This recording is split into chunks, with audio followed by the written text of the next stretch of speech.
So isang napakalaking laban na naman ang nakatakdang maganap ngayong linggo. Ang laban ng ating kababayan na si Jason Striker Vason mula sa Agusan del Sur kontra sa Puerto Rican Unified World Champion na si Oscar El Pupilo Collazo.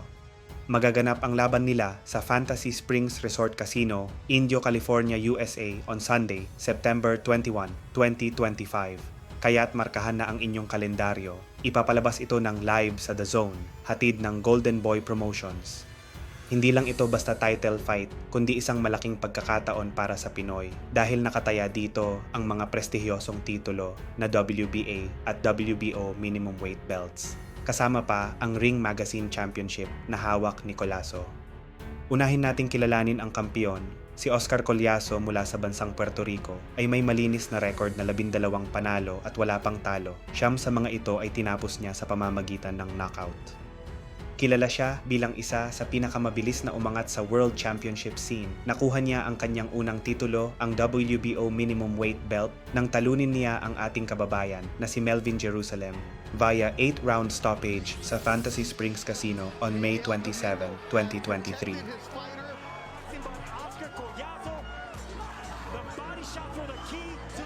November 16, 2024, agad siyang nabigyan ng isa pang pagkakataon na lumaban sa Saudi Arabia at doon ay nilabanan niya ang pambato ng Thailand, ang nooy WBA minimum weight champion na si Knockout CP Freshmart upang idagdag ang WBA title at maging unified champion. Sa laban nga pong ito ay nakuha ni Oscar Collazo ang panalo via 7th round TKO. Kaya't dahil dito ay naging Unified World Champion si Collazo, hawak niya ang WBO, WBA at Ring Magazine belts. Now entering the ring from the red corner, Jason Vason. At ngayon naman, kilalanin natin ang ating pambato mula sa Pilipinas, si Jason Striker Vason, tubong Agusan del Sur. Ang kanyang record, 14 na panalo, 1 talo, 1 draw, at 8 sa mga panalong iyon ay via knockout.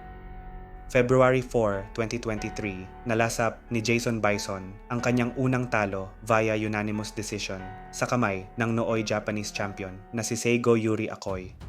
Pero bumangon si Vason at nagkaroon ng winning streak. Sa ngayon ay rank number 10 sa light flyweight division si Jason Vason at ngayong nabigyan siya ng pagkakataon na lumaban sa isang championship title fight ay susubukan niyang bumaba ng minimum weight division. Para kay Jason Vason, ito na ang kanyang golden opportunity. Una niyang world title shot at laban pa ito sa isang undefeated unified champion. Malaking hamon, oo. Pero para sa mga Pilipino, malaking karangalan na may isa na namang kababayan natin ang lalaban para sa World Championship.